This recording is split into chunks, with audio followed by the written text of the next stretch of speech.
Hi, this is Brian again with Rethink, and we're going to talk about 3 must-have components in a loyalty program for veterinary practices for this to work. If it doesn't have it, don't even consider it.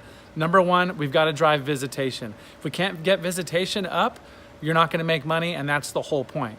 Number 2, retention. Your clients are going to get bombarded with financial offers from other companies, so the offers must be real, they must be powerful, so they don't look sideways and are not even enticed by other offers. Number 3, technology. You've got to have a platform and currency that's flexible, dynamic, and allows you to do things for the next 10 years. The last thing you want to do is get stuck in some stamp-based program or points-based program that won't be effective. So let's dive in. I'm going to show you exactly why, and we'll go into that now. So let's talk about stamp cards or point-based programs. Do they really work? Are they going to help increase visits, or is this just marketing fluff and the latest idea we should implement in a veterinary practice? I'm going to contest and say strongly no. They do not keep clients from going to the competition. Coupon incentives are going to be launched by your competitors, and you've got to have a program that will really work against that. Many clients are going to leave on price alone regardless of the great service you provide, so we need to give a real financial incentive for them to stay, not just a stamp. A stamp is a level 1 incentive. Mostly companies like coffee shops, yogurt shops, car washes, not for higher price point businesses like a veterinary practice. There's no reason to model this type of program. Your average price point is going to be around $100 depending on your market. Many people will come in twice a year, but the goal is to get them to come in 5 or 6 or 7 times a year. Stamps are not going to motivate me to do that if I'm one of those clients. You're not a car wash. Big box companies are moving in, like Walmart. They're going to have new techniques, a lot of money, like I said, and we're going to give you a platform to stay way ahead of the competition so you don't have to fear these types of companies or competitors moving into your market. So we're talking about a loyalty program. Confusion is number 1 no-no. People don't think in stamps. They think in dollars. Confusion lowers value perception, and clients don't understand what they're really getting, which means it's powerless when they're getting a very clear offer from another company. That's the response many people are going to get. I don't understand. You got to explain something in several paragraphs. I got to come in 16 times to earn something. That's not going to be effective for a veterinary practice, and neither will a points-based program.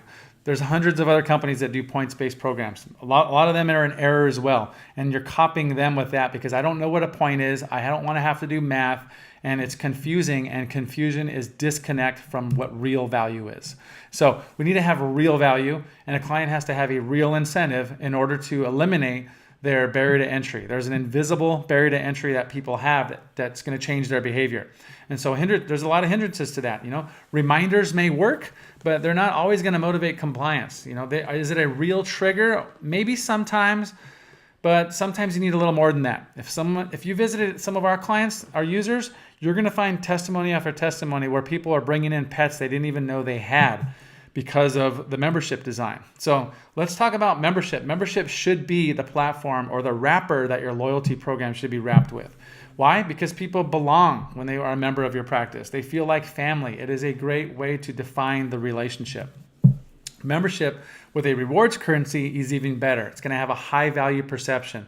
It's going to be a dollar currency, a virtual dollar currency that is usable at your practice towards whatever you want. Most of our clinics just keep it simple. You can use it towards services at our practice.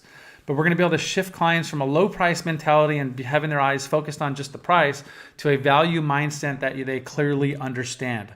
Our goal is actually to protect your full price and incentivize people to come back. A discount program is what many people are using. Let's just say dental month, for example. $300 procedure, give $100 away, you lose $200 in revenue forever. And what you've actually done is trained your client on a retention strategy financially to look for that next discount. Guess what? Your clients might send, your competition might send those discounts before you do. How about you beat them to the punch? You charge full price, $300, and then you give them a $100 reward. That $100 reward is going to call them back to come in the future. It's going to be right on their app. It's going to show currencies and balances. It's going to be easy to understand. They're going to know exactly what that is. If I want to get into this practice, I'm going to see an exam on my membership. It's going to help me to come in because I feel like it's free now, even though I already paid for it, and that is going to change behavior. Membership is a game changer. So it's going to a deeper emotional commitment, Rewards are very clear, easy to understand, and we saw this with day one when we launched many years ago. Here's an example. Foothill Animal Hospital. This was the 8th membership that was ever sold with our company, of over 380,000 now across the country. But their 8th membership, the client came in. She was a 2-visit-a-year person. She brought her dog in and decided like, wow, yeah, I like this membership. Can I get it? Yeah, she bought it and included another exam. She says, can I book an exam for my cat tomorrow? They said, sure. Cat comes in, periodontal disease, $1,000 in revenue for the practice they never would have had. They didn't for the 3 previous years that they had the same exact client. So this is untapped revenue. This is an example of lowering that barrier of entrance, getting people in so you can build revenue. We're not talking a little bit of revenue. That's one example. That's $1,000. You do that 10 times in a month, that's $10,000 of revenue you wouldn't have had. That is what a loyalty program should do for your practice. So let's summarize this one more time. Stamp or point-based programs should be extinct. They're old. They're old news. They're confusing. You need cutting-edge technology and strategy to really stay ahead and be a market leader for the next 5 to 10 years. We're going to help you do that. We've helped practices bring in over $32 million in revenue already. We're launching in Australia as well now, and we're going to help you sell memberships, and you're going to have the #1 loyalty program that is specifically designed, and this only, to take you to the next level. So I've just scratched the tip of the iceberg. Go to our website and watch the full webinar so you can see the full power of the program and watch it, or just book an appointment right away so we can show you and demo our software and Rethink 2.0 mobile technology that's available right now for your practice. So thanks for tuning in. I hope that helped clarify what type of program would be best for your practice, and I look forward to speaking with you soon.